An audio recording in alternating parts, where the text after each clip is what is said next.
Bugungi kunda hayotimizni foto, kinematografiya va albatta selfisiz tasavvur qila olmaymiz. O'zi birinchi fotosurat qachon va kim tomonidan olinganini bilasizmi? 1826-yilda fransuz ixtirochisi Joseph Nicephore Niepce tomonidan oynadan ko'ringan manzara deb nomlangan dunyodagi eng birinchi rasm suratga olingan. Bu dunyodagi eng birinchi rasm. O'zbekistondagi eng birinchi rasm va eng birinchi fotograf haqida eshitganmisiz? Ko'rsatuvimizning bugungi sonida Xudoybergan Devonov haqida gaplashamiz. Siz eng qiziqarli faktlar va yetti uxlab tushingizga kirmagan ma'lumotlar kanalidasiz. Meni ismim Mahmud, boshladik. Bema'ni behayo narsa ko'rishni kamaytir. Xuddi shunday. Atrofga bo'lgan dunyo qarashini kengaytir. Xuddi shunday. Vaqtini zoya ketkazmay to'xta. Xuddi shunday. Top million ma'lumotlar. Xuddi shunday.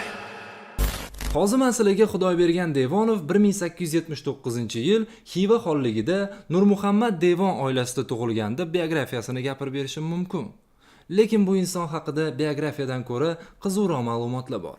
Aslida ziyoli boy oilada tug'ilgan Xudoybergan Devonovni yoshligidan har xil narsalar o'rganishga iqtidori ham, imkoni ham bo'lgan. Xudoybergan Devonov fotograflikka kelguncha rus, arab, fors tillarini bilgan, she'rlar yozib turgan, musiqa asboblarini chalishni bilgan, bog'ida atirgullar yetishtirib ko'rgan, soatsozlikda ham o'zini sinab ko'rgan.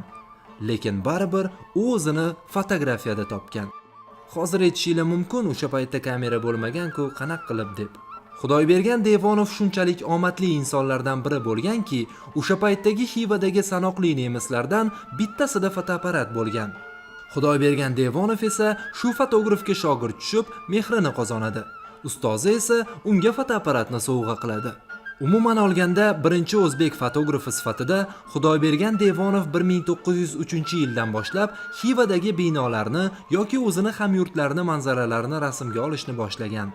Bu vaqtda konservativ o'qimagan islom ulamolari ta'siri kuchli bo'lgani uchun ham bir pasda yangi chiqqan fotografni hamma har tarafdan tanqid qilishni boshlagan. Bu vatandoshimiz haqiqatan omadli bo'lganlarni yana bir sababi shundaki, aynan shu millionlab tanqidlardan va har xil tahdidlarni xafidan ularni o'sha vaqtdagi Xiva xoni Muhammad Rahimxon II shaxsan o'zi himoya qilgan va qo'llab-quvvatlagan.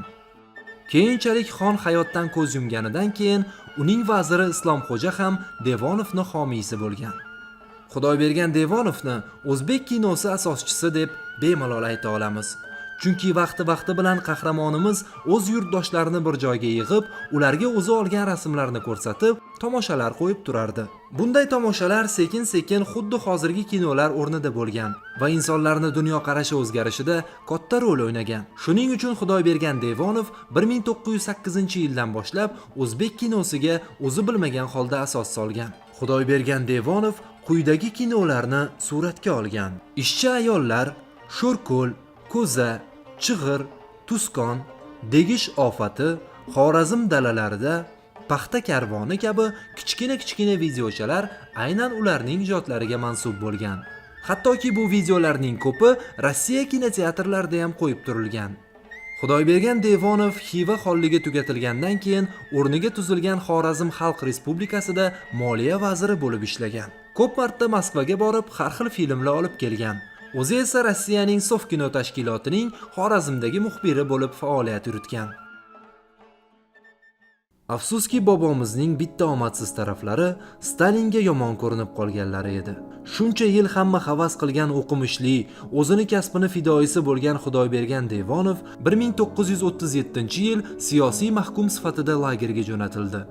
Birinchi o'zbek fotografi va birinchi o'zbek kinorejissyori, Angliyaning shpioni, bosmachilar tarafdori, o'sha paytdagi katta bosmachi Junaydxonni o'rtog'i degan tuhmatlar bilan qamaldi. 1938-yil 5-sentyabrda Xudoybergan Devonov ochishga hukm qilindi. To'g'ri, keyinchalik Stalin o'lganidan keyin 1959-yilda Xudoybergan Devonov oqlandi. Lekin baribir o'zbek xalqi shunday ilmli insondan ayrildi. Uning ijodini katta qismini esa sovetlar yo'q qilgandi. Oxirgi yillarda O'zbekistonda yurtdoshimizning ijodi ko'pchilikning e'tiborini o'ziga tortdi va ko'plab ilmiy izlanishlar boshlanishiga sabab bo'ldi. Urganchdagi Xudoybergan Devonov nomidagi kinoteatr 2021-yil qayta ta'mirlandi. Unga bag'ishlangan hujjatli filmlar televizordan qo'yildi. Nurullaboy saroyi majmuasida u haqida alohida bo'lim yaratildi. Dunyoda biz ko'rishga o'rgangan hujjatli kinofilmlar o'tgan asrning o'rtalarida o'z cho'qqisiga yetgan bo'lsa, Devonov bunday filmlarni 1910-yillardanoq suratga olishni boshlagan. Ya'ni Devonov kino san'atining qonun qoidasi shakllanishidan 10 yillar oldin o'z ishlarida bu usulni qo'llagan. Xudoybergan Devonov kino san'ati va sanoati nafaqat O'zbekistonda, balki butun dunyo bo'ylab tarqalishiga katta hissasini qo'shgan odam hisoblanadi.